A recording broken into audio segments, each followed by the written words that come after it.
السلام بنات، شخباركم؟ كنتمنى تكونوا بخير وعلى خير. اليوم جيتكم بالجزء الثالث من سلسله العنايه في الصيف. غادا نتكلم في هذا الجزء على العنايه الشخصيه اللي خاصنا نديروه في الصيف. النظافه البنات راه ماشي غير لباس زوين وميك اب يكون متقون وعطر فاخر. النظافه الاصليه هي تكون فيك ريحه زوينه وريحه النقاوه. كاينين امور كيغفلوا عليها بزاف البنات خاصه المراهقات، وهادشي راه كنشوفوه برا. من بينهم النظافه ديال الاظافر، النظافه ديال الاسنان والفم، النظافه ديال المناطق الحساسه، وهادشي ولا بد خصنا نردو ليه البال. وهادشي اللي قررت انني نتكلم عليه اليوم. عارفه بزاف البنات عارفاتو، كاين تبارك الله البنات اللي كيديروا كتار من هادشي.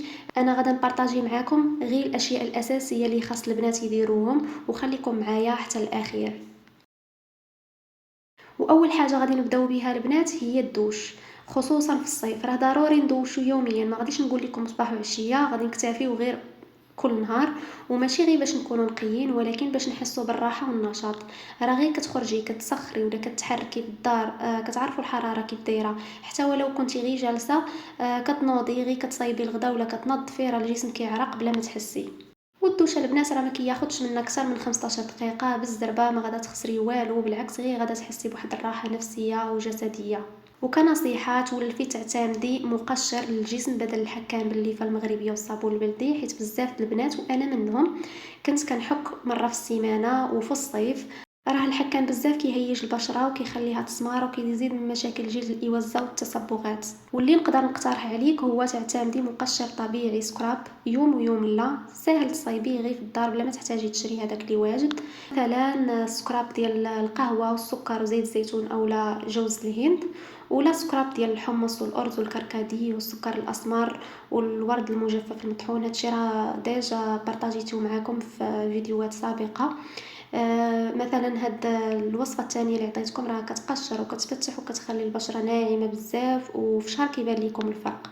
راه كاينين بزاف ديال الاقتراحات ديال المقشرات اللي ممكن تصايبوهم غير في الدار بطرق بسيطه ومكونات بسيطه.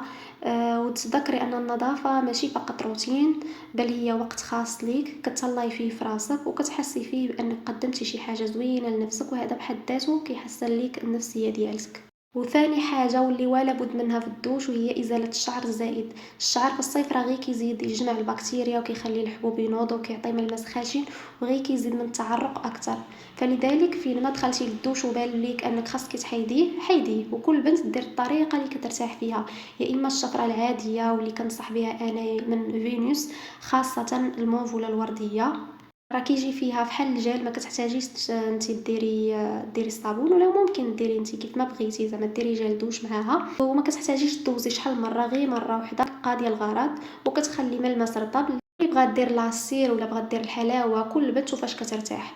وخلاص ازاله الشعر ما كاين ما احسن من اللايزر ولا لوميير بولسي. هاد الطريقتين هما اللي كيهنيوك من مشكل الشعر نهائيا. ما غاداش نقول لكم نهائيا، لكن كيمشي على مده طويله عاد كيبدا يرجع، وكيرجع بشكل قليل بزاف. وهنا غادا تهناي من التحسس ديال البشره ولا جلد الاوزه. الا قادره تجمعي الفلوس فجمعي ليه، كننصحك انك تجمعي ليه. فاش كنحيدو الشعر ما نساوش المناطق الحساسه ولا بد.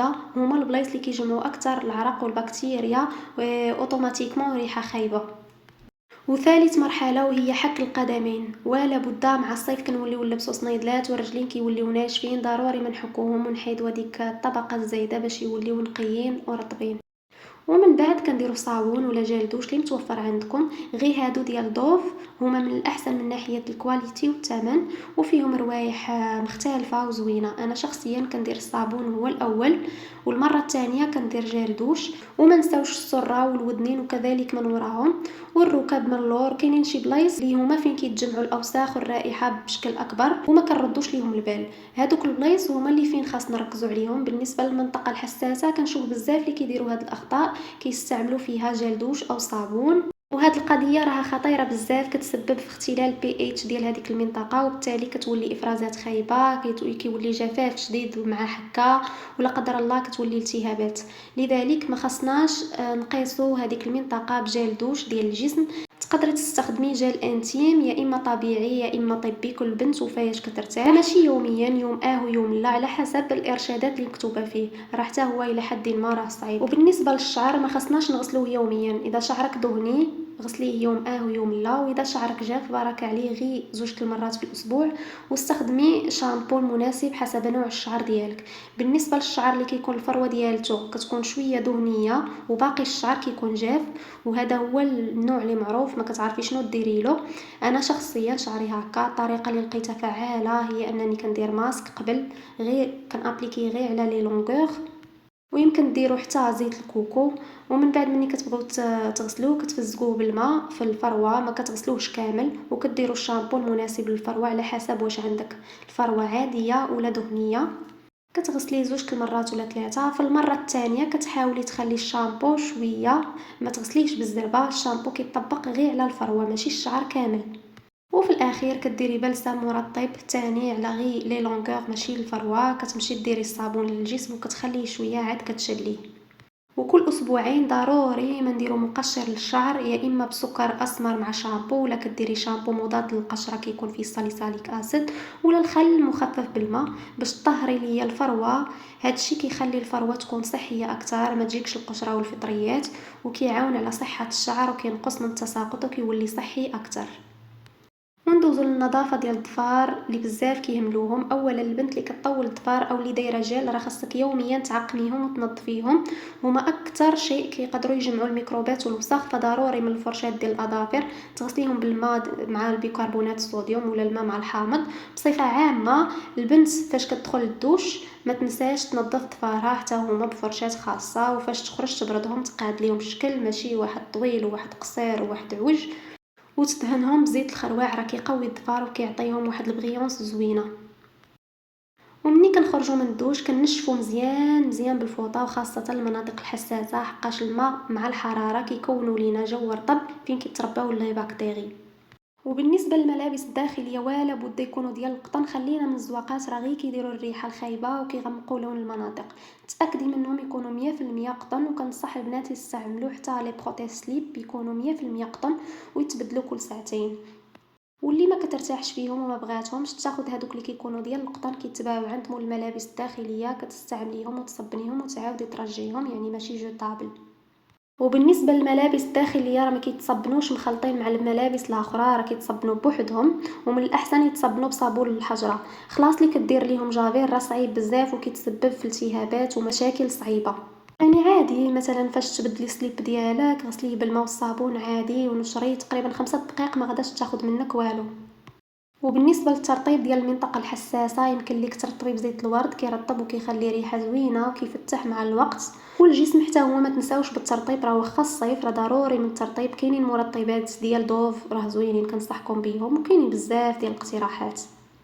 وبالنسبه للابطين تسناي واحد الساعه تقريبا الا كنتي يلا زولتي الشعر، حيت كتكون المنطقه حساسه بزاف. عاد ديري مزيل العرق يكون خالي من الكحول، كنقترح عليك هذا هو اولهم من فيشي، او منتجات باليا راه حتى هما زوينين، كاينين هادو زوينين كنصحكم بهم. واللي ما قدرش تجيبهم كاين هادو من دوف راه قاضي الغرض. من ورا ما ينشف ديري طالك راه كينقص شويه من التعرق وكيهدئ البشره والريحه كتكون زوينه. وندوزو دابا لنظافه الاسنان اللي حتى هي مهمه ومهمه بزاف. خدي ليا اون بغوص اللي تكون رطبه ما قاصحاش باش ما تجرحش لينا اللثه، وغسلي سنانك بعد كل وجبه تقريبا 3 المرات او على الاقل 2 المرات.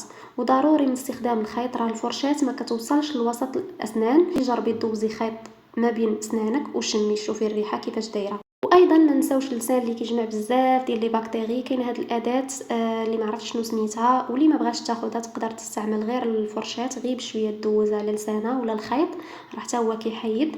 واللي عندها الريحه في فمها ضروري من لو بان بوش تمضمض به.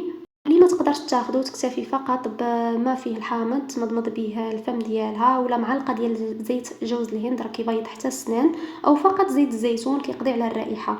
او يمكن لك ديري قرنفله تمضغيها شويه وديريها تحت من لسانك، راه كتقتل البكتيريا وكتحيد الريحه. وبالنسبه للبيجامه او الحوايج اللي كتلبسي في الدار يكونوا مصبنين مزيان ومنشفين، ورشي فيهم ريحه خفيفه كتعجبك. فاش كتلبسيهم كتلقاي فيهم ريحه زوينه.